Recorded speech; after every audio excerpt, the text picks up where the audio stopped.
There was a time when all Christians formed a single church, one body, one faith, one people, spread across the known world, Rome and Constantinople, west and east.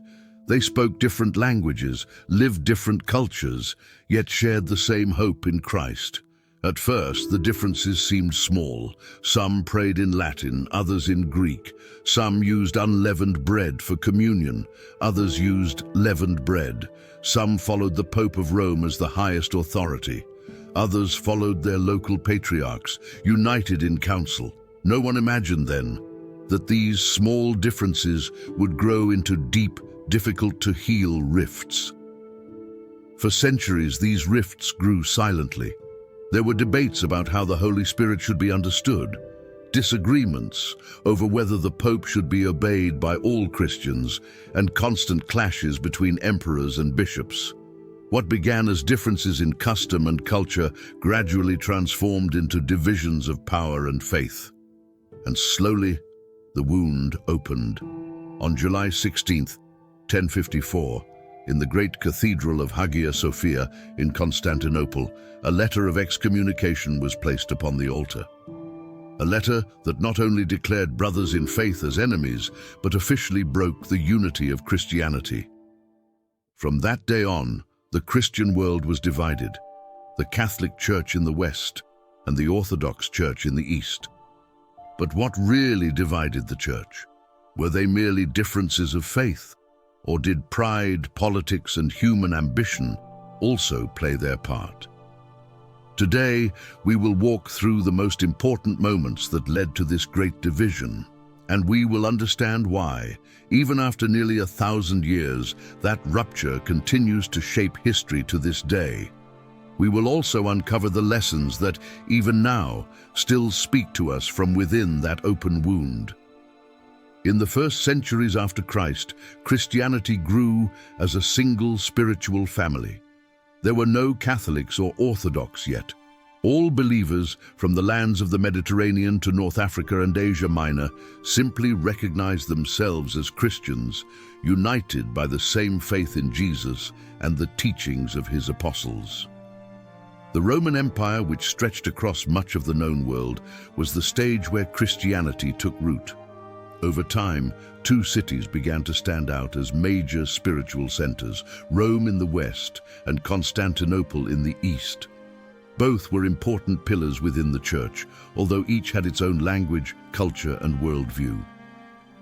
Rome, with its Latin language and legalistic tradition, saw the Pope, the Bishop of Rome, as a central figure, a shepherd entrusted with guiding all of Christendom. Constantinople, on the other hand, shaped by Greek thought and an older imperial tradition, understood the faith in a more communal way, where several patriarchs shared spiritual authority and unity. Despite these cultural differences, the faith remained one. Christians believed in one God, in salvation through Jesus Christ, in the resurrection, and in the promise of eternal life. On the surface, everything seemed to move in harmony. But beneath it, tensions were forming that, although invisible at the time, would eventually grow strong enough to divide what once seemed unbreakable. As the centuries passed, the cultural differences between East and West became increasingly evident. Language was one of the first invisible walls that separated the believers. In Rome and the rest of the West, Latin was the language of the Church and of learning. In Constantinople and the Christian East, Greek dominated the texts, the liturgies, and theology. The cultural distance was also reflected in the way faith was lived. While in the West, the Church tended to organize itself hierarchically, with the Pope as the supreme leader. In the East, authority was shared among several patriarchs who governed their regions in communion with one another. The idea of a single leader ruling over the entire Church caused unease among Eastern Christians, who saw unity as a shared task, not an imposed one. Even in the way sacred rituals were celebrated, differences emerged. In the Latin West, unleavened bread was used for the celebration of the Eucharist, following the tradition of the Jewish Passover.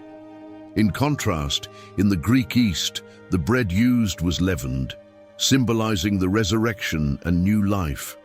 Although both forms shared the same belief in the body and blood of Christ, these distinct practices began to shape separate identities within the communities. Although these seemed like minor details on the surface, over time these differences accumulated. Each church looked at the other with growing distrust, fearing that small variations could become threats to the purity of the faith. What had once been seen as cultural diversity within a single faith slowly began to be perceived as signs of separation. As the differences accumulated, conflicts began to emerge that could no longer be hidden under the appearance of unity. One of the first serious confrontations was the so-called Filioque controversy. In the West, a phrase was added to the Nicene Constantinopolitan Creed, affirming that the Holy Spirit proceeds from the Father and the Son. This modification, made without consulting the Eastern Patriarchs, was seen in Constantinople as a serious alteration of the original faith and provoked deep mistrust. Another issue that stirred the waters was the question of supreme authority. While in Rome, it was increasingly affirmed that the Pope was the head of the entire universal church. In the East, this idea was firmly rejected. The Eastern Patriarchs defended that leadership should be shared among all, and that no bishop, not even the Bishop of Rome, could impose himself over the others. This struggle for authority was not just a theological debate, it was also a dispute over power and prestige. Even the details of the liturgy, which seemed like minor matters, became sources of division. In the West, the exclusive use of unleavened bread in the Eucharist was enforced, while in the East, leavened bread continued to be used. What for many faithful was simply a pious tradition, for religious leaders became a visible sign that the two churches were taking different paths, each convinced of being the true heir of the apostolic faith. Thus, tensions became inevitable. They were no longer mere differences in language or customs. They were different visions about authority, about faith, and about how Christianity should be lived. The small disagreements of earlier centuries had given way to a climate of suspicion, resentment, and pride, and although a formal rupture had not yet occurred, the schism seemed increasingly close. The tension that had built up over centuries finally erupted in the year 1054.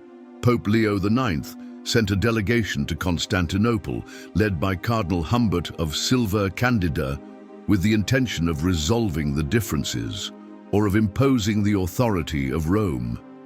From the beginning, the conversations were tense. Humbert arrived with an attitude of superiority, while the Patriarch of Constantinople, Michael Cerularius, showed himself to be inflexible and proud. Neither side was willing to yield. The conflict reached its peak on July 16th of that year. During a liturgical celebration in the great cathedral of Hagia Sophia, Cardinal Humbert placed a bull of excommunication on the altar, declaring Michael Cerularius and all who followed him outside the Christian communion. It was a public and humiliating gesture, a rupture that could not be ignored. In response, the Patriarch excommunicated Humbert and his entire delegation, definitively sealing the separation between East and West. What had been a single church for over 1,000 years was now divided into two distinct paths: the Catholic Church, based in Rome, and the Orthodox Church, centered in Constantinople. Each followed its own tradition, its own liturgy, and its own vision of the Christian faith. The unity was broken, and the wounds opened that day would take centuries to even attempt to heal. Although the Great Schism of 1054 was the symbolic moment of the rupture, in reality, it was only the culmination of a long process of disagreements, resentments, and struggles for power. Pride, politics, and the inability to listen to one another weighed heavier than the bonds of faith that once united them. From that moment on, the history of Christianity would never be the same again. After the Great Schism of 1054, the division between East and West quickly became visible in every aspect of Christian life. The Catholic Church and the Orthodox Church began to evolve along separate paths with different customs, liturgies, and structures of authority. What had once been diversity within a single family now transformed into irreconcilable differences, marked by centuries of accumulated resentment. The conflicts were not limited to the religious sphere. Shortly after the schism, political and military tensions also intensified. During the Crusades, especially in the Fourth Crusade, Western armies diverted their course and attacked Constantinople in 1204, sacking the city and humiliating its people. This violent act left a deep wound in the heart of the Orthodox world, a scar still remembered today as one of the greatest betrayals between Christians. Meanwhile, the Catholic Church, strengthened in Western Europe, continued its theological development and territorial expansion. The papacy consolidated itself as one of the most powerful institutions of the Middle Ages, intervening not only in spiritual matters but also in the politics of kingdoms and nations. In the East, the Orthodox Church, tied to the Byzantine Empire, preserved its liturgy and traditions almost unchanged, holding fast to the heritage of the early centuries of Christianity. Despite some isolated efforts at reconciliation, the distance between the two churches deepened over time. Each failed encounter, each misunderstanding, each new doctrinal difference added a new wall between Rome and Constantinople. Thus, what had begun as small cultural differences eventually solidified into a separation almost impossible to overcome. Although the open wound from 1054 seemed impossible to heal, throughout history there were moments of rapprochement between the Catholic Church and the Orthodox Church. During the Council of Lyon in 1274 and the Council of Florence in 1439, efforts were made to restore communion between the two churches. However, the agreements signed at these councils were not accepted by the majority of the Orthodox clergy and faithful, who saw them as a surrender to Rome's claims. The fall of Constantinople in 1453 to the Ottoman Empire marked another painful chapter in this story. The Orthodox Church, under Muslim rule, became isolated from the West, and the spiritual distance grew even deeper. Meanwhile, in Western Europe, the Catholic Church faced new internal challenges, such as the Protestant Reformation in the 16th century, which also changed its relationship with the broader Christian world. It was not until the 20th century that gestures of reconciliation began to gain new momentum. In 1964, in a historic event, Pope Paul VI and Patriarch Athenagoras, the first of Constantinople, met in Jerusalem.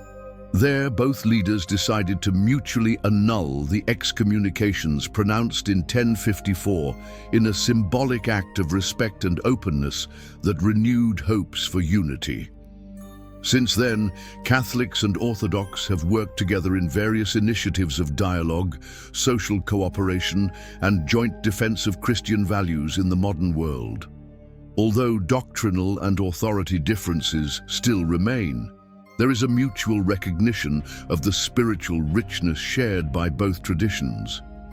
The path toward full unity is long and complex, but the steps taken in recent decades have opened doors that for centuries seemed forever closed. Nearly 1,000 years have passed since that day when the Christian Church divided into two paths. And although times have changed, the wound of the Great Schism remains alive in the spiritual memory of millions of believers. It was not only a rupture of customs or of power, it was a separation of hearts, of visions, and of shared dreams.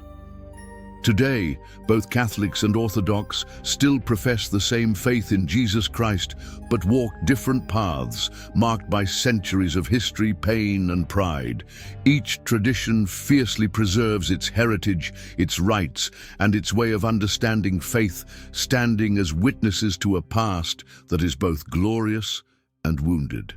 The distance is not only found in theological books, it is felt at the altars, in the hymns and in the prayers. Yet, amid all the differences, a silent but powerful truth remains. Faith in Christ still invisibly unites those who once walked together.